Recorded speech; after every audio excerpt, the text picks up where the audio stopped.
अगर वीडियो पे तुमने क्लिक कर दिया है तो दोस्त इस वीडियो को पूरा देखना, आपकी ज़िंदगी संवार दूंगा। 12th जो है हमारा बोर्ड, वो बहुत ज़्यादा इंपॉर्टेंट होता है। ये करियर डिसाइड करता है आपका। कई लोग बोलते हैं ना, single sheet of paper can't decide your future. जी हाँ, पूरा डिसाइड कर देता है आपका फ्यूचर। इस वीडियो को पूरा देख लेना, जो स्ट्रेटेजी बताऊंगा उसको बस फॉलो करो। चलिए वीडियो को स्टार्ट करते हैं। देखो, अगर आप आज इस वीडियो को देख रहे हो जिस दिन मैंने इस वीडियो को बनाया है, तो जून महीना चल रहा है। ऑलरेडी 5-6 दिन हो चुके हैं। ठीक है, अभी हमारे पास जो महीने बचे हैं, जून पकड़ लीजिए, जून, जुलाई, अगस्त, सितंबर, अक्टूबर, नवंबर, दिसंबर, जनवरी, फरवरी में बोर्ड एग्जाम होता है। ठीक है, बिहार बोर्ड में 1 फरवरी से बोर्ड एग्जाम स्टार्ट हो जाता है, और बाकी जो बोर्ड एग्जाम है वो मिड फरवरी से स्टार्ट हो जाते हैं बाकी बोर्ड्स के। तो फरवरी मान के चलिए कि हमारा बोर्ड एग्जाम है। अब ये जो बचे हुए दिन हैं, महीने हैं, इनको कैसे पढ़ाई करनी है, किस तरीके से चीज़ें रखनी है, क्या माइंडसेट रखना है, किन चीज़ों को ध्यान में रखना है, सारा बताऊंगा।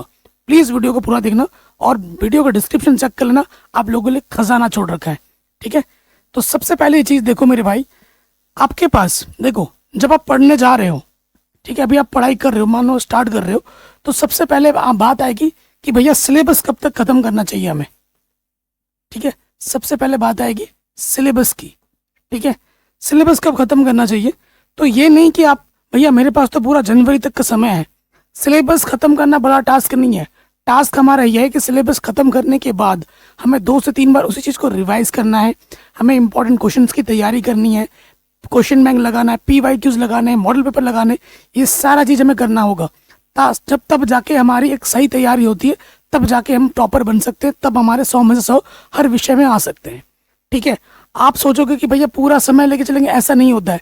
तो मैं आपको बताऊं, अगर आज से अगर पढ़ना चाहो तो जून, जुलाई, अगस्त, सितंबर, अक्टूबर, आपका सिलेबस अक्टूबर तक खत्म हो जाना चाहिए। ठीक है, आप किसी भी हिंदी मीडियम बोर्ड में क्यों ना हो, अगर आप यूपी बोर्ड से हो, बिहार बोर्ड से हो, XYZ किसी भी हिंदी मीडियम बोर्ड से हो, आपका सिलेबस अक्टूबर तक खत्म हो जाना चाहिए। अब आप बोलोगे भैया स्कूल में तो ये चैप्टर चल रहा है, अभी शुरू भी नहीं हुआ है। तो आज के जनरेशन में, आज के टाइम में, अगर आज आप भी स्कूल के भरोसे बैठे हुए, तो भाई तुमसे बड़ा बेवकूफ़ कोई भी नहीं है। यूट्यूब पे हमने सारा चीज़ फ्री में पढ़ा रखा है, सारा चीज़ें ऑलरेडी कवर है। अब कई बच्चे ऐसे होते हैं, भैया लाइव क्लासेस में हम पढ़ेंगे, जब आप नया वीडियो लाओगे तब हम पढ़ेंगे। टॉपर बच्चों की मेंटालिटी पता है क्या होती है? टॉपर बच्चे लाइव क्लासेस का वेट नहीं करते, उन्हें पता है सिलेबस वही है, बुक्स वही है, चीज़ें ऑलरेडी कवर्ड हैं, सर ने प्लेलिस्ट बना रखी है, तो हम वहाँ से फटाफट कर लेंगे। टॉपर बच्चा जो होता है, स्कूल में जाने से पहले वाले दिन जो चीज़ स्कूल में चल रही है, उससे पहले दिन वो चीज़ की तैयारी वो यूट्यूब से, हमारे वीडियो से देख के वो कर लेता है। और जब स्कूल जाता है तो वो कॉन्फिडेंट रहता है कि सर जो पढ़ाएंगे मैं आराम से समझ जाऊंगा, मेरा एक तरीके से रिवीजन होगा।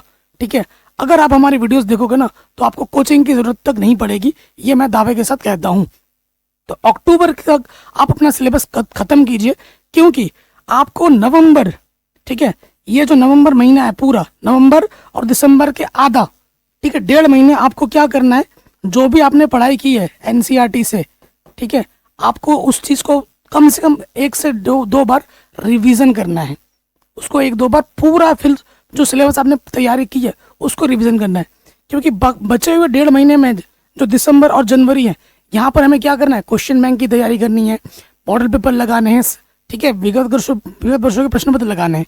अब कई बच्चे क्या करते हैं कि अभी से जो काम इस टाइम पे करना चाहिए वो अभी से, अगर आप अभी से, आपका सिलेबस खत्म नहीं है, आपने चीज़ों को रिवाइज अच्छे से नहीं किया है, और आप अभी से पेपर उठा के करने लगोगे ना, तो आपका सेल्फ कॉन्फिडेंस गिरेगा, आपको थोड़ा सा डर फील होगा, जो कि उसकी कोई ज़रूरत नहीं है। जो पेपर होता है वो बहुत आसान आता है, कभी भी कोई पेपर आज तक टफ आया ही नहीं। अगर आपने सही डायरेक्शन में मेहनत की है तो आपको पेपर ईजी लगेगा, टफ तो बिल्कुल नहीं लगेगा। ठीक है, तो कौन सी बुक से पढ़ाई करनी है, अगर हम बात करें बुक्स की, भैया ये तो बता दो कि कौन सी बुक से पढ़ाई करनी है और कैसे पढ़ाई करनी है। सो देखो भाई, अगर मैं बुक्स की बात करूं तो आप किसी भी बोर्ड पे क्यों ना हो, आपको शुरू से पहले NCERT पढ़नी है। आप सिलेबस जो खत्म करेंगे वो आप NCERT से करेंगे। अगर मैथमेटिक्स हो, हिंदी हो, इंग्लिश हो, तो आप पूरा का पूरा डिपेंड रहिए NCERT पे। स्टार्टिंग में NCERT फॉलो कीजिए। फिजिक्स, केमिस्ट्री, बायोलॉजी की अगर बात करें तो आप रेफरेंस बुक की सहायता ले सकते हैं। रेफरेंस बुक वो आपकी चॉइस है, आप कौन सा पब्लिशर से पढ़ रहे हैं। तो ऐसे पढ़ना है कि सारा सिलेबस भी खत्म हो। ठीक है, सिलेबस भी खत्म हो, और जब पढ़ाई करनी है, कई बच्चे हैं ना, क्योंकि साइंस मीडियम के लिए वीडियो बना रहा हूँ मैं, तो बच्चे क्या करते हैं, only physics chemistry math, Hindi English को वो इग्नोर कर देते हैं। जी नहीं, आपको शुरू से थोड़ा मोड़ा टाइम आपको हिंदी और इंग्लिश में भी देना है, क्योंकि ओवरऑल परसेंटेज जो बनेगी वो सभी विषयों को मिला के बनेगी, ये ध्यान रखना है।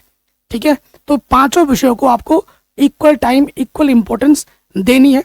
हालांकि फिजिक्स केमिस्ट्री मैथ आपसे थोड़ा ज़्यादा अटेंशन मांगता है, उसको ज़्यादा समय देना है। कम से कम दिन में 10 से 15 मिनट हिंदी पढ़िए और आधे घंटे से 40 मिनट डेली अंग्रेजी पढ़ना ही पढ़ना है। तो एनसीईआरटी बुक पढ़ेंगे। एनसीईआरटी की बुक के साथ साथ और एक बुक जो इंपॉर्टेंट है वो है क्वेश्चन बैंक। ठीक है, आप जिस भी हिंदी मीडियम बोर्ड से होंगे क्वेश्चन बैंक जरूर होगी। क्वेश्चन बैंक अगर आपके पास नहीं है तो वो हम क्वेश्चन बैंक प्रोवाइड करेंगे, हम अपनी एप्लीकेशन में, वहाँ आपको मिल जाएगी। और उसके साथ जो आता है लास्ट में, जो रोल इंपॉर्टेंट प्ले करता है, वो आपका आता है PYQ, previous years question paper plus model paper. Model paper कौन से? जो आपके बोर्ड्स के हैं। ठीक है, जो आपके बोर्ड से खुद बनाए हैं ऑफिशियल, उन मॉडल पेपर को करना है। क्या मॉडल पेपर PYQ अभी करना है? जी बिल्कुल नहीं, अभी नहीं करना है। अभी क्या करना है, जैसे सपोज करो आप गणित का कोई चैप्टर 1 पढ़ रहे हो, चैप्टर नंबर 1 आप मैथ पढ़ रहे हो, आपने चैप्टर 1 खत्म किया एनसीईआरटी से, एक बार एनसीईआरटी से हाथों हाथ रिवाइज करना है। ये मत सोचो कि मैं चैप्टर नंबर 1 से लेकर चैप्टर नंबर 13 तक मैंने पढ़ा, उसके बाद जाके मैं चैप्टर नंबर 1 रिवाइज करूंगा। भाई ये गलती करोगे तो तुम्हारा कुछ भी जीरो है, एकदम जीरो है, कुछ फायदा नहीं है उस चीज़ का। और जो बच्चा ये सोच रहा है कि मैंने स्कूल में पढ़ा है, मैं तो कोचिंग जा रहा हूँ और बस हो गया पढ़ाई खत्म, तो ऐसा नहीं होता। आप स्कूल जा रहे हो, कोचिंग जा रहे हो और घर पे आके सेल्फ स्टडी नहीं कर रहे हो, तो सबका जो आउटपुट आएगा वो निकल के आएगा जीरो, नील, कोई फायदा नहीं है। जरूरी सबसे इंपॉर्टेंट क्या है, अगर आप आधे घंटे की भी कोचिंग कर रहे हो, आधे घंटे की ऑनलाइन पढ़ रहे हो, उसके बाद आप सेल्फ स्टडी जरूर करो। जब भी आप पढ़ाई कर रहे हो तो अपने टेबल कुर्सी में बैठ के, लेटे बैठे नहीं कि जब ऐसे लेट के पढ़ रहे हैं ऐसे बैठ के नहीं, आपको नोट बना के हुए पढ़ाई करनी है, नोट्स बना के हुए पढ़ाई करनी है। आप क्या करते हो, इधर उधर के नोट्स खरीदते हो, कोई दिक्कत नहीं, उसमें कोई दिक्कत नहीं है, लेकिन खुद के भी नोट्स बनाने हैं। जो भी आप पढ़ाई कर रहे हो ना, उसके खुद के नोट्स बनाने हैं, नहीं तो फिर बेकार हो जाएगा। जब तक खुद के नोट्स नहीं बनाओगे आपका अच्छे से रिवाइज भी नहीं होगा। ठीक है, आपको चीज़ें जल्दी समझ में भी नहीं आ पाएंगी। तो जब भी पढ़ाई करनी है, नोट्स बना के पढ़ाई करनी है। अब पढ़ाई करने का तरीका क्या है, जैसे एनसीईआरटी खत्म हो गया, एक बार रिवाइज कर लिया तुरंत, उसके बाद उसी चैप्टर का क्वेश्चन बैंक करिए, जो चैप्टर वाइज होते हैं। ठीक है, क्वेश्चन बैंक में क्या खूबी है, क्वेश्चन बैंक में 1 नंबर के, 2 नंबर के, 5 नंबर के जो भी क्वेश्चन होते हैं, ऑब्जेक्टिव सब्जेक्टिव, सभी प्रश्न कितनी बार आ रखे हैं, कब कब आते हैं, आपको पता लग जाएगा, एक आइडिया लग जाएगा कि भाई ये क्वेश्चन इतना इंपॉर्टेंट है, ये बार बार आता है, तो इसकी फ्रीक्वेंसी आने की चांस ज़्यादा है। ठीक है, आपको पता लगेगा कि पैटर्न कैसे होता है, क्वेश्चन कैसे कैसे आ रहे हैं बोर्ड एग्जाम में, कौन सा क्वेश्चन इंपॉर्टेंट है, क्वेश्चन नहीं है। जब हम पढ़ाते हैं मैथ वगैरह, जो भी हम पढ़ाते हैं वहाँ बताते हैं बच्चों को, उसके अलावा भी ये चीज़ ज़रूरी है। और रही बात एनसीईआरटी की, क्वेश्चन बैंक की, PYQ, मॉडल पेपर की, ये सब हमने ऑलरेडी वीडियो लेक्चर्स बना रखे, प्लेलिस्ट बना रखी है। ठीक है, आपको मिल जाएगा, ये चीज़ ध्यान रखना है।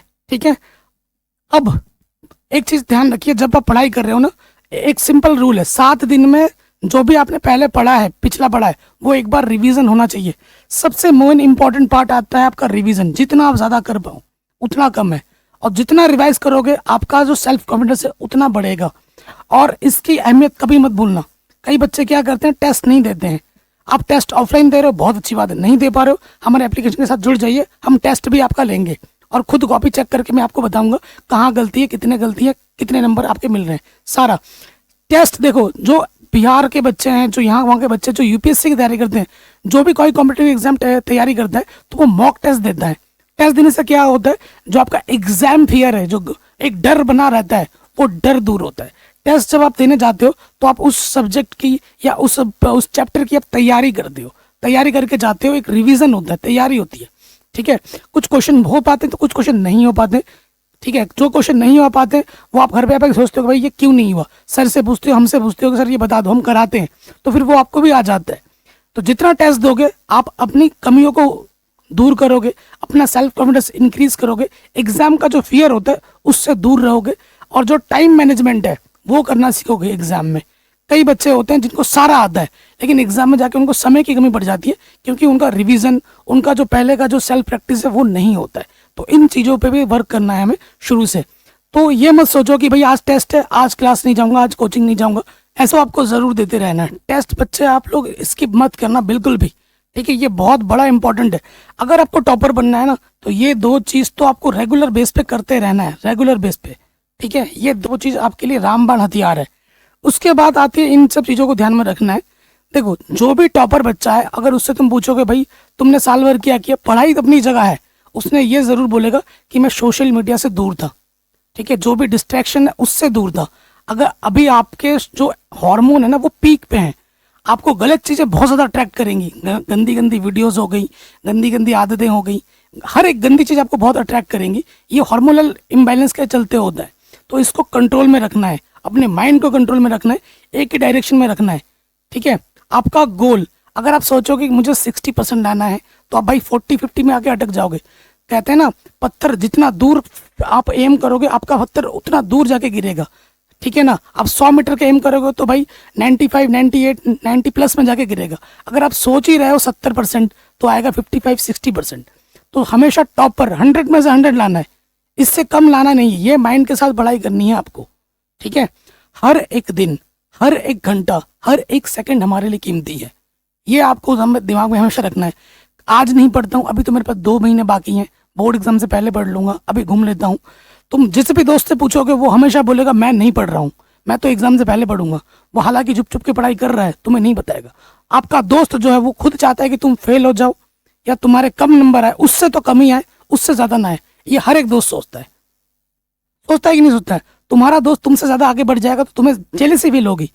तो भाई ये नॉर्मल चीजें हैं कि शो ऑफ की पढ़ाई कभी नहीं करनी है। जो भी पढ़ाई कर रहे हो दिल में रख के पढ़ो, दिल से पढ़ाई करनी है, दिखावे की पढ़ाई नहीं करनी है। अब कई बच्चे बोलते हैं मैं सर 12-12 घंटे पढ़ूं, मुझे कितना घंटा पढ़ना चाहिए? अगर आप स्कूल जा रहे हो, ढंग से पढ़ाई कर रहे हो, यूट्यूब से ढंग से पढ़ाई कर रहे हो, तो 4 घंटे ही पढ़ोगे तो वो भी बहुत है। कई टॉपर्स के आप इंटरव्यू सुनोगे, वो बोलते हैं कि मैं सिर्फ 4 ही घंटे पढ़ता था, मैं 2 ही घंटे पढ़ता था, लेकिन मैं क्लास का टॉपर हूँ। क्यों? लेकिन वो कहता है कि मैं डेली पढ़ाई करता था। ऐसा कोई दिन नहीं गया जिस दिन मैंने पढ़ाई नहीं की हो, मैं कंसिस्टेंट रहा। तो ये बहुत जरूरी है कि आप क्या रहें, कंसिस्टेंट है, बी कंसिस्टेंट। ये नहीं कि आज भाई मोटिवेशन आ गया, आज तो मैं पूरा दिन 12-14 घंटे लगातार पढ़ लिया और अगले हफ्ते सो ही रहा हूँ पूरा दिन। ऐसा नहीं होना चाहिए। Be consistent. अगर आप डेली 5 घंटे पढ़ रहे हो, 5 घंटे मतलब स्कूल कॉलेज के अलावा, अगर डेली 5 घंटे पढ़ रहे हो तो डेली 5 घंटे ही पढ़ना है। संडे का दिन थोड़ा घूम फिर लो, दोपहर दिन तक, शाम को फिर पढ़ने बैठ जाओ। ठीक है, लेकिन 12th में अगर हो तो बहुत आपके लिए एक सेकंड इम्पॉर्टेंट है। ठीक है, उसके साथ डिस्ट्रैक्शन से बचना, ये मैंने बता दिया। सोशल मीडिया को आपको अवॉइड करना है। माइंडसेट, ठीक है, ये माइंडसेट बहुत इंपॉर्टेंट है। आप कहते हैं ना, प्रेमानंद महाजन जो है हमारे, वो क्या कहते हैं, जैसा सोचोगे वैसा बन जाओगे। ठीक है, जो ऐसा सोचोगे वैसा बन जाओगे। अगर आपके दिमाग में चल रहा है कि मुझे टॉपर बनना है, मुझे टॉपर बनना है, मुझे टॉपर बनना है, तो अगर जो चीज़ आप सोच रहे हो आप उसी चीज़ के लिए मेहनत करोगे। मेहनत तो करनी पड़ेगी ना। ये नहीं कि भाई 2 माला जप लिए या 2 मंत्र फूक के मार दूंगा तो आप टॉपर बन जाओगे, ऐसा कभी नहीं होगा। आपको मेहनत करनी पड़ेगी। भगवान भी उसी का साथ देता है जो मेहनत करता है। ठीक है, आलसी लोगों से तो बहुत नफरत करता है भगवान, ये आप जानते हो ना। तो मेहनत तो करनी पड़ेगी, उसके बिना आपको कुछ भी नहीं मिलने वाला। तो माइंडसेट ऐसे बना के रखना है। ठीक है, आलसपन से दूर रहना है, लगातार मेहनत करनी है। ठीक है, ये मत सोचो कि मैंने 1 महीना डट के पढ़ाई की है, अब 1 हफ्ता रेस्ट मार लेता हूँ, कुछ नहीं होगा। ठीक है, ऐसा नहीं होना चाहिए। जो मेहनत आप आज से कर रहे हो वो मेहनत लगातार बोर्ड एग्जाम तक करनी है हमें, ये दिमाग में रख के चलना है। संगति का बहुत असर पड़ता है। ठीक है, आपके ऐसे दोस्त आपको ऐसे बनाने हैं जो आपको मोटिवेट करें अच्छी चीज़ों के लिए। भाई पढ़ना है हमें, एक ग्रुप बनाओ जिसमें पढ़ाई की बातें डिस्कस हो रही हैं। अगर कोई दोस्त तुम्हें बोल रहा है कि भाई आज क्लास बंक करते हैं, आज मूवी देखने चलते हैं, आज खेलने चलते हैं, अरे कल पढ़ लेंगे, आज नहीं है तो क्या हो गया, ऐसा कुछ नहीं होता। इन सब चीज़ों से बच के रहना और ऐसे लोगों से बच के रहना है। कोई दोस्त बोल रहा है अरे ये चैप्टर ना बहुत टफ है, वो चैप्टर बहुत टफ है, तुझे नहीं आएगा, मैंने पढ़ लिया ना, मुझे नहीं आया, तुझे भी नहीं आएगा। तो अगर आप इनके साथ रहोगे तो संगति का 40% असर आपके ऊपर पड़ता है। ठीक है, 40% असर पड़ता है। अगर दोस्त ने बोल दिया कि ये टफ है, टफ है, टफ है, तुम्हारे पढ़ने से पहले तुमने उस चीज को देखा तक नहीं है, तुम्हारे मन में बैठा दिया गया कि वो टफ है, तो तुम पढ़ने बैठे बोले भाई ये टफ है, टफ है, ऐसा सोचोगे तो तुम्हें टफ लगने लगेगी। तो ऐसे दोस्तों से दूरी बना के रखना है। ऐसे दोस्त अगर तुम रहोगे अपने सर्कल में तो वो तो जिंदगी में कुछ नहीं कर पाएंगे और तुम्हें भी कुछ नहीं करने देंगे। ठीक है, इस चीज से मैं उभर चुका हूँ। मेरे क्लास 12th के जो दोस्त थे ना, वो इतने बकैती और हरामी किस्म के लड़के थे कि मैं क्या ही बताऊं। फिर मैंने उनसे सबक सीखा ठीक है, जिंदगी में ठोकर खाना भी बहुत जरूरी है, सबक सीखा। और आज तक मैंने उनसे बात तक नहीं करता। ठीक है, वो हमेशा मेरे को डिमोटिवेट करते थे कि भाई 12th बहुत हार्ड है, ये है वो है, ठीक है, तू नहीं कर पाएगा, मेरे को ऐसे बोलते थे। जब मैं बीएससी में गया, ठीक है, मुझे बोलते थे बीएससी में इतने सारे किताब है, तू कुछ नहीं कर पाएगा। और मैं हर बार उनको कड़ी जवाब देता था और टॉपर बन के दिखाता था। ठीक है, तो तुम्हें भी उनका मुंह बंद करके दिखाना है और ऐसे दोस्तों से दूर रहना है। कंसिस्टेंट रह गया टाइम टेबल। ठीक है, एक टाइम टेबल आप जरूर बनाओ अपने हिसाब से। ठीक है, क्योंकि बिना लक्ष्य के हर एक चीज बेकार है। ठीक है ना, आपका एक लक्ष्य होना चाहिए। एक टाइम टेबल बहुत जरूरी है। एक टाइम टेबल बनाए कि मुझे इतने बजे उठना है, मुझे उठ के ये करना है, मुझे वो करना है। हर टाइम का सदुपयोग करने के लिए ये टाइम टेबल बना के बड़ा दीवार पे चिपकाना बहुत जरूरी है। हमेशा दिन में 5-10 मिनट खुद से बातें करनी है, अपने मम्मी पापा से बात करनी है। ठीक है, भगवान की भी पूजा करनी है। माइंड सेट बहुत जरूरी होता है ना, अपने मन की शांति के लिए मेडिटेशन, भगवान की पूजा, ये भी बहुत जरूरी है। ठीक है, खेलना कूदना भी बहुत जरूरी है। उसके साथ साथ थोड़ा मोड़ा घूमना फिरना भी जरूरी है। अब शादी पार्टी में जा रहे हो, जाओ। घूमने फिरने जा रहे हो, जाओ। जिस दिन तुम्हें घूमने फिरने जाना है, शादी पार्टी में जानी है, खेलने कूदने जाना है, तो उस दिन की तैयारी पहले से ही कर लो कि मैं इतने घंटे बाहर रहूंगा, तो उस घंटे की पढ़ाई मैं इससे पहले कर लूंगा। ये माइंडसेट होना चाहिए। ठीक है, जब भी पढ़ाई करो नोट्स बनाओ, रिवीजन बार बार करो, टेस्ट बार बार दो। ठीक है, जैसे भी तेरे टेस्ट दे रहे हो, ओरल टेस्ट दो, अपने दोस्त को कॉपी पकड़ा दो, वो तुमसे पूछेगा, तुम मुझसे पूछोगे। और ये चीज रेगुलर बेस पे होना चाहिए। ये नहीं आज हो गया कल हो गया फिर छोड़ देते हैं, लोग यही करते हैं। ये चीज नहीं होना चाहिए। यही फर्क होता है तुम में और एक टॉपर बच्चे में। ठीक है, मैं जब क्लास 5 में था ना, तो जो क्लास 4 तक मैंने कभी भी क्लास में टॉप नहीं था। मेरा एक दोस्त मेरे साथ बैठता था, हालांकि वो बहुत रिच था, उसके घर पे पर्सनल टीचर रखे हुए थे, और मैं तो बहुत गरीब घर से था। तो वो टॉपर आता था, मैं सोचता वो टॉपर आता तो मैं क्यों नहीं टॉपर बन सकता। मेरे को वही टीचर पढ़ाते हैं जो उसको वही टीचर पढ़ाते हैं स्कूल में। तो मैं क्या, मेरा माइंडसेट क्या था उस छोटी सी उम्र में, जब क्लास 5 में था मैं, जब वो मेरा दोस्त खेलने जा रहा है, जब मेरा दोस्त घूमने जा रहा है, तब मैं पढ़ाई करता। एक ऐसा बालक जो कभी भी क्लास में फर्स्ट नहीं आया, हमेशा बस पास होता था, वो अचानक से क्लास 5 में प्रथम स्थान आ जाता है। अगर आप बोलोगे मैं उसकी मार्कशीट तक लगा के आप दिखा सकता हूँ, लिखा हुआ है मेरे मार्कशीट में, कक्षा में प्रथम स्थान, फर्स्ट डिवीजन नहीं, प्रथम स्थान कक्षा में, फर्स्ट पोजीशन। तो ये मैंने खुद से वादा किया था कि भाई मेरा दोस्त जब कर सकता है, टॉपर है, तो मैं क्यों नहीं। मैंने अपने दोस्त को बीट करके खुद टॉपर बन गया उस साल। और वो जब आप एक बार सही चीज के डायरेक्शन में आ जाते हो ना, जब आपको कहते हैं ना शेर को जब खून का वो लग जाता है चस्का, तो वो उसी के पीछे भागता है। तो मैं भी जब एक बार टॉपर बन गया, तो मैं फिर पीछे नहीं हटा, मैं फिर मेहनत करते लगा। हर साल कक्षा 6, 7, 8, 9, 10 ये सिलसिला चलता रहा। ठीक है, और ये चीज चलती रहेगी। बस दृढ़ संकल्प बना लो कि भाई फोड़ना है, और फोड़ के आएंगे।